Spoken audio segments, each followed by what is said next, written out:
We call it a take for 99 cents, where we give you a very expensive take in all of sports. And fellas, I want to keep it here. I'm picking up where I left off in the NBA. Let's keep it here. Because Zach, you referenced it on a couple takes ago. Take for 99s ago. You laid it out goodly, right? Perfectly. Goodly is not a word, but perfectly. And you kind of like doubled down on this show. You talked about it again. So I'm glad that you're warming up the seat for me to bring us home. You declared that the days of winning back-to-backs are over. And I think you're onto something, Zach, because when you look at it, I believe we are going to have and crown a different champion for the 6th straight year. In fact, no defending champion has made it past the second round of the playoffs, okay? So when you look at it and you look at the teams that's left, you got the Timberwolves, you got the Mavericks, you got the Pacers, you got the Celtics. Either Tyrese Haliburton, Anthony Edwards, Luka Doncic, or Jayson Tatum is going to win their first championship, okay? That's going to happen. And keep in mind that none of these guys won an MVP yet, right? They haven't won an MVP yet. Leel, why does that matter? What's the significance there? I got you. Steph Curry won an MVP before he won a chip. Kevin Durant won an MVP before he won a chip.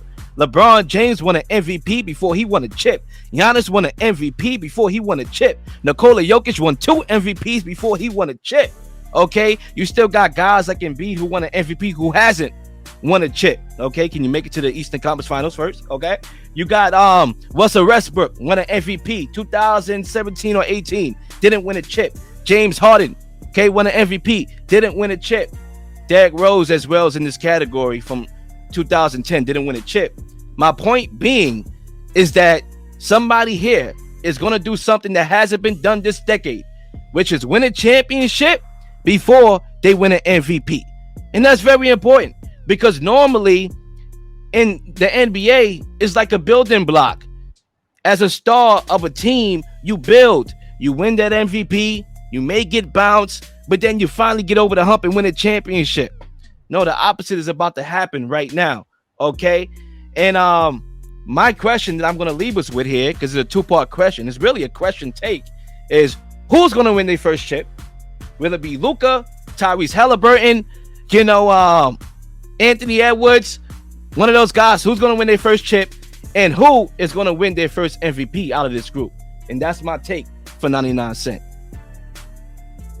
I think it's a creative one, and I didn't really think of it like that. I knew all 4 of those top guys haven't won rings yet, but yeah, like usually in the history of the NBA, if you're winning a championship, if you're the best player on a team that wins a championship, you're usually at least one of the 5 to 10 best players in the league, and you're going to go down as one of the best players of all time. And I think that's really a good representation of the new NBA we're living in, where dynasties are just over. They're not happening. And one of these guys' career is about to change in a massive way. Okay. Whoever want to go next, the mic is yours. I'll use that. My take for 99 cents is that Malik Nabers will be proven to be the best receiver in this draft class. I think the opportunity to have a guy like Malik Nabers, the talent that is on the Giants is depleted completely. They have nobody else to be the playmaker. And I think Malik Nabers is an absolute opportunity to show that he is better than OBJ when he came out of LSU. This is when you match with the numbers, you match with the play styles. Nabers has looked like the better talent. And I think Nabers has with Brian Dable has an opportunity to do a lot of different gadget plays that Dable was unable to do because that receiving core was so depleted and during his tenure so far. And I think right now is the prime opportunity to do something. I think Darren Waller, he flirted with retirement. He hasn't said it yet. It hasn't been established yet.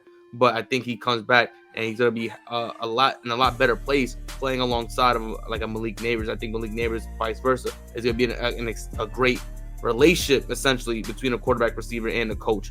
I think Nabers is going to be a guy who gets up close to 1,400 receiving yards this year because of the opportunities that's going to happen for him on this team. There's nobody else on this team to take the touches away from it. Nobody else to get targets, receptions, carries, anything. He is the guy on this team and going to be the guy for the foreseeable future. I think Malik Nabers, I think I should have phrased it differently, will be the best version, the best receiver the Giants have had in 20 plus years. Wow. Zay, I'll respond to that, man. I find it interesting that you said he's going to be better than OBJ, because when I look back at that OBJ era, I think back of a guy that was an absolute star, a guy that put up some massive, impressive numbers, but we know he wasn't able to win that much.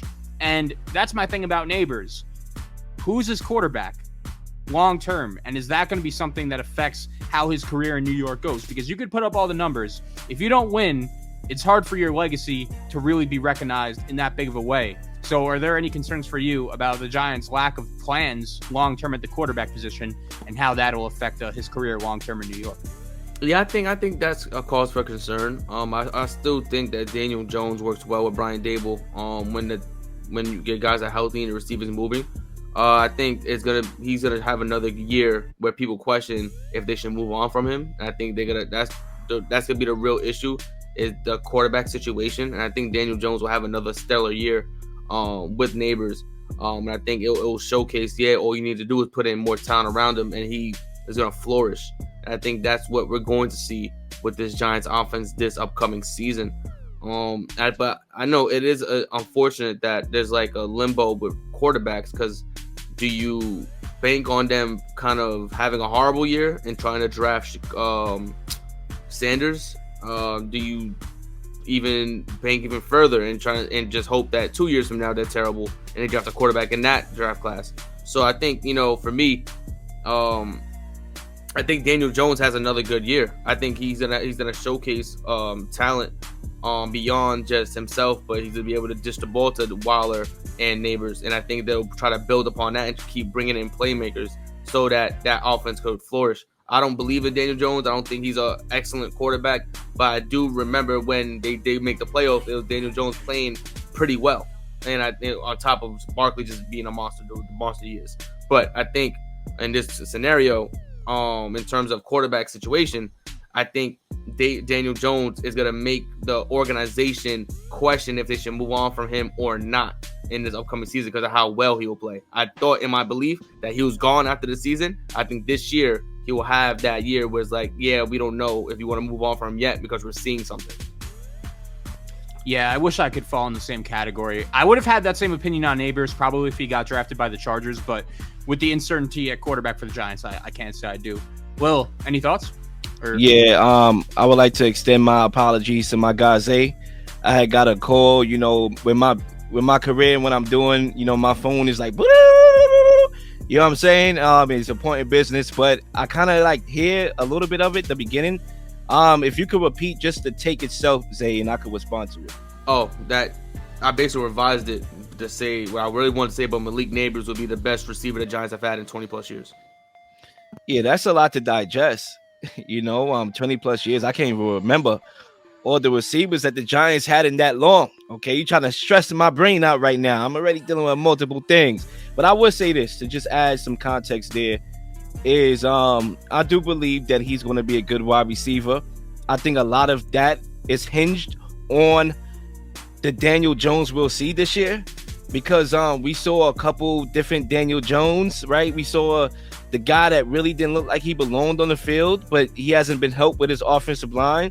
Then you look at the guy that won the playoff game without a number one wide receiver.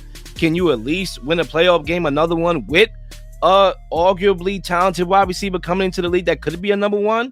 A lot of it is going to hinge on Daniel Jones, but I think Malik Nabers is that dude I like to pick. I think they made the right decision going Malik Nabers and then figuring out the quarterback after that.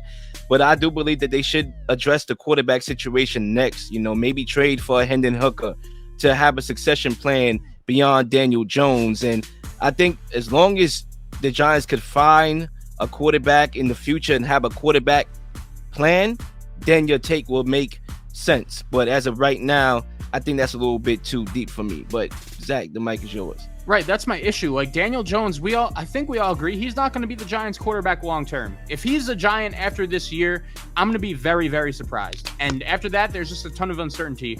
And as good of a talent as Nabers is, we know that a lot of times that wide receiver relies on the quarterback. Like Andre Johnson, the former Texan, is a guy that came to mind. I think if he played with better quarterback play, he could have been a top 10 receiver, maybe all time, definitely of this era. And he just didn't have that consistent quarterback play. Again, if Nabers went to the Chargers and was playing with Justin Herbert, then yeah, maybe I could share that opinion. All right, Zach, the mic is yours, man. All right, guys, I'll wrap us up, bring us home with my take for 99. And anyone who has listened to this show and me on this take long enough knows that a lot of times for my take for 99, I like to revisit a prior topic or a prior segment we already hit on and take us down a whole new rabbit hole. And that's exactly what I'm going to do right here. This also has something to do with the game tonight, taking place in an hour between the Timberwolves and the Mavericks, starting up the Western Conference Finals. So there has been a lot of conversation during these playoffs about Anthony Edwards and him possibly being the new face of the NBA. And rightfully so, after the way the Timberwolves were able to knock out the defending champion Mavericks.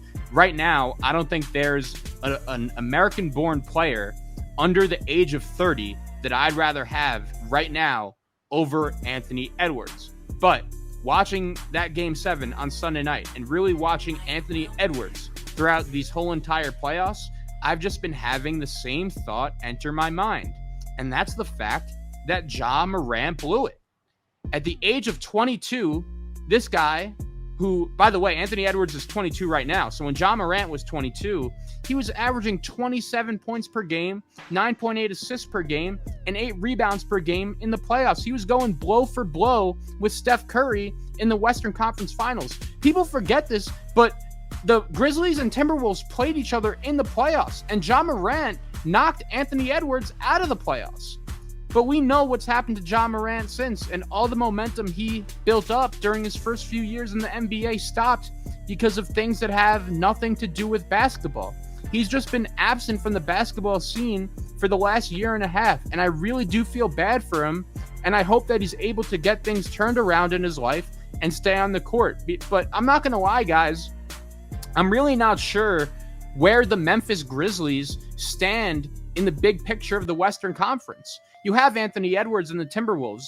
You have Luka Doncic and the Mavericks. You have the Nuggets. You have the Thunder, who were the number 1 seed despite being the youngest team in the NBA. By the way, you have Wemby and the Spurs on the rise. They should hopefully be in this mix soon. Not to mention teams like the Suns, the Warriors, the Lakers, who are older, but they still have all-time great players. Maybe they get things turned around. And I haven't even mentioned a team like the Houston Rockets, who I think have one of the best coaches in the league in Ime Udoka, and I think their future is really bright. So my take for 99 is as good as and as entertaining as Anthony Edwards has been in these playoffs, and he might be the next face of the NBA. He really might be. But I really thought Ja Morant was on that same trajectory, but he blew it because of things that have nothing really to do with basketball. And I really hope he's able to turn things around, stay on the court, because the game of basketball misses it. Nah, Zay, I'll just keep this short and respond to that. I think it's a good take. I think it's appropriate with the time that we are in. Anthony Edwards is getting a lot of hype right now. And we all know we live in a what have you done for me lately, and deservedly so. Like, you have to give him a lot of praise. Obviously, he's on his way to the Western Conference Finals, literally tonight. And I get it, but I think with Ja Morant, and the point that I want to make, I remember when we did the show, Zay, I don't think he was on, Zach. And I think it was his first game back from his suspension. And to have that performance that he did, I forgot all the numbers. I forgot how much assists he had. I forgot how much points he had. But I knew it was a spectacular game. I think he had like 40, if I'm not mistaken. And we came on the show the following day. And normally we have our schedule here on 99 Pod. If you've been on the show, obviously, or watching the show, you know how we operate during the regular season, during the NFL season, and how we shift from the NFL and focus mainly on basketball around this time of the year. But at that time, it was the heart of the NFL season. We started off the show with Ja Morant, okay? And that's a testament to when Ja Morant is good and he's electric and he's doing what he's supposed to do and he's actually on the floor, that's the real face of the NBA to me. But obviously, he's not going to get that anymore. I remember it was Steph Curry and him. They had a good game the same night, and we was like, damn, like the NBA is lit. When Steph Curry, who is the face of the NBA, him and LeBron, and Ja Morant is right there yeah, that's like the next guy. But then you had Anthony Edwards. He was on the floor. He was doing it. He was there. You know? So I think Ja Morant, unfortunately, with all the things he's done, you know, outside of the court that's related to or not related to basketball, I think that's obviously going to hinder him. It's going to taint his image. And I'm not sure if he could ever become that face of the league again. But there's no denying his talent and what possibly could have been on that type of level. It's not an obituary. He still has a long career. He still can grow from that, right? How many guys we seen fix their image, right? Didn't Michael Vick torture dogs? It had dogs fighting in the bathroom, tearing each other out the frame. Okay, but he became a media pundit. Okay, now you could change your career. You could change your life. Ron Artest, okay, literally assaulted a fan, okay, in the Malice at the Palace. But guess what? He fixed his image, won a championship, you know. So you can fix your image. This is not a death sentence for Ja Morant. He still got game. Remember his name. Clearly we do. So yeah, the mic is yours. Yeah, there's never, I think, never say never kind of thing. You can always fix your image in the NBA. I think he has the opportunity to. It's not like the book is written for him. He can't change his format, change the way he is. That's the wrong word to say. Change the way some of his actions have been in the past. You know, that's not who he is. Like the things he got caught up with, that's not who he is. He's just a good person in a bad situation. And I think he will become understanding, learning from that, and it will help him become better. He hasn't handled being in the NBA particularly well yet. I think the amount of pressure it was handed to him to just run, to be the face of a team, let alone an organization like the NBA, like all cameras on him 24/7. He's not familiar with that territory, and I think him learning that, you know, his mistakes are glorified, he would get to now kind of just Jose, I want to jump in here too, because more points are hitting me now than it did when I first started, right? You see, with Anthony Edwards, we know he loves basketball. He's not in it for the fame. He's not in it for the chain. He's not in it for the social media to be flexing on the camera with the gun. He cares about basketball. He breathes basketball. He puts his guys in check. Ja Morant is not putting his guys in check. They trying to put him in check. They're like, yo, can you play basketball and not be in trouble? Ali and the troops trying to make them play basketball so he can win. I think Ja Morant has to be locked in like that. Like, I feel like when you talk about Ja Morant, you're talking about showing off, being on social media. I got the gun. I got the blicky up. Wanna catch a sticky up? Ja Wick, no Ja Wick. We want Ja Morant because Ja Morant is a fantastic basketball player. We want to see Ja Morant. And if he could be locked into basketball and forget, because we all in the social media era. So you're going to have new athletes that prioritize different things. They want the money. LaMelo Ball. Can you play basketball, LaMelo Ball? Every time I look on social media, you're in a daggone Lamborghini. Okay, you was messing with that. Let me not say that word. Okay, that chick on that porn site. Can you play basketball? Okay, like we living in a different time. So the fact that we got a throwback guy like Anthony Edwards, who we are comparing to Michael Jordan, that's why he's going to win a championship. Or going to have an opportunity to win a championship. I want to see Ja Morant do the same thing. Absolutely. Agreed. Like 2 years ago, not that long ago, Ja Morant and Anthony Edwards faced off in a playoff series. Like, their teams played each other, and the Grizzlies won. Ja Morant was the best player in that series, and I just feel like ever since then, man, like, this guy's just been absent from the basketball scene, and it wasn't that long ago. We forget just how great of a talent he is, and just how recently he was on that same path as Anthony Edwards, and I just hope he could get back, because I agree, he is a phenomenal player, a phenomenal talent, and the game misses him. It really does. I would have to say Miles Bridges for that one. I mean, we all know his situation. How is he still in the league? Yeah, he shouldn't even be in the league right now. So I would definitely say Miles Bridges. But fellas, that wraps up another episode, and we'll be back next week. And at that time, we shall speak. Y'all have a good one, and looking forward to the game tonight.